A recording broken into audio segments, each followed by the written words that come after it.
May 12th, go check it out. Coming up next, we have some social media gurus on the show telling us the do's and don'ts for social media. I think we should all tune in for that right after this.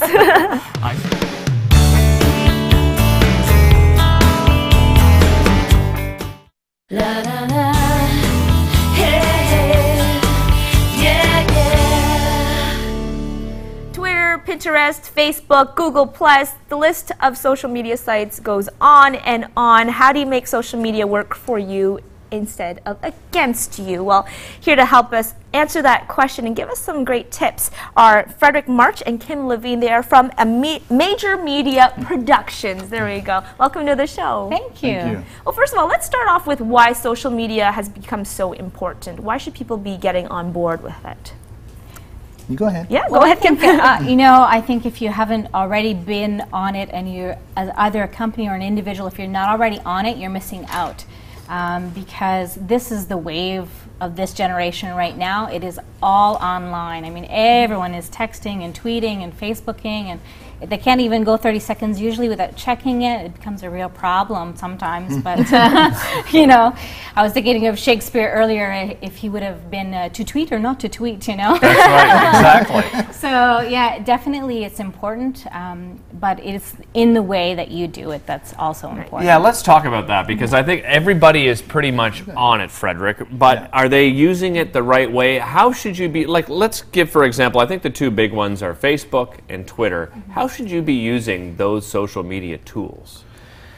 Well, the majority of the time, what you want to do with your media is to make sure that your audience that you're looking for is involved in that area, right? So with tweets, it's usually very, very short, obviously, and you know you're talking about getting a link out there and getting a little message saying, "Come check this out," and that usually that link would either bring you to your website or your Facebook, and that would bring you more information, more data to look at.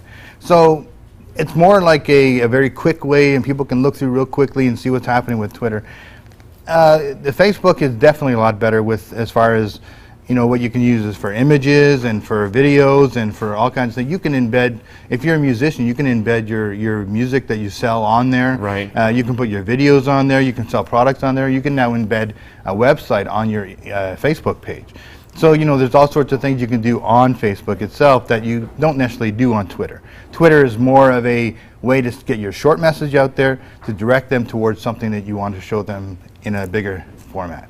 So then, I guess, does it work to use different types of social media hand in hand? Like, do certain websites go better together?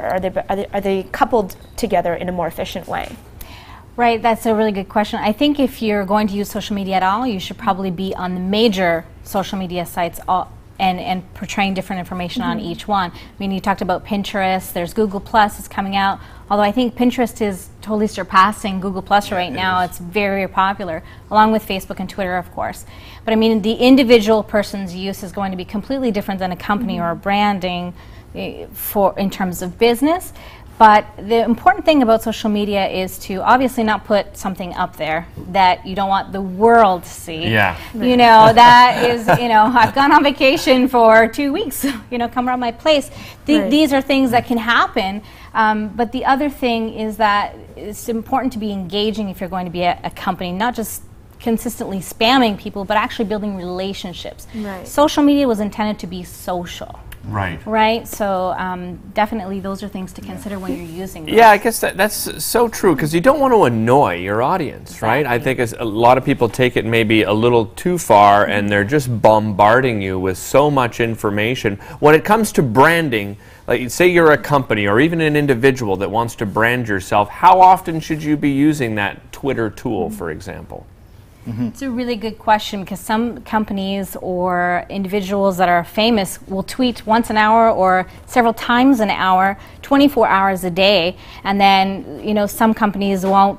You won't see any information for maybe a week or two, sometimes even more, which is a tragedy, because people are on the page because they want more information. Right. So I think it depends on your brand, what you're looking to do with your brand, what kind of product you have. If you're an individual, what are you trying to, are you just using it for social and for family and things like that? There's many differences and different purposes you can use it for. Right. So I would say, though, throughout business day and evening hours, for most companies, they're out there very frequently promoting their and engaging their audience. So we already talked about not putting things up there that you wouldn't want the whole world to see. Do you have another don't very quickly before we run out of time? Oh boy, there's so many. Don't, like the earlier message that you were saying, you know, say things that you wouldn't want the world to hear. You have to be careful about people maybe being an imposter, like you were portraying earlier. That happens quite often on social media. A lot of times you'll see verified profiles. That doesn't necessarily mean they are truly who they say they are. So you do have to be careful. That's a don't. Yeah, I guess you have to do your homework too. I think a lot of people just want to get as many followers as possible, right? So they just follow other people and have them follow you. Maybe you need to educate yourself on who you're following instead of just blindly clicking on everybody all the time. Yeah, that's right. Yes, you're right. Well, thank you so much for joining us. Yeah. Thank you. We also know that you guys help people manage all the different types of social media out there. So we want to get people directed to your website at majormediaproductions.com, majormediaproductions.com. So you can go check them out, especially if you're, I don't know, checking out all these different social media sites, have a profile on all of them, and don't know what to do with all of these different profiles. Like me. Well, thank you so much for joining us. Coming up, we're talking to Dr. Sasha Hamid about a great event that the Ontario chiropractors are putting together. That's right after this.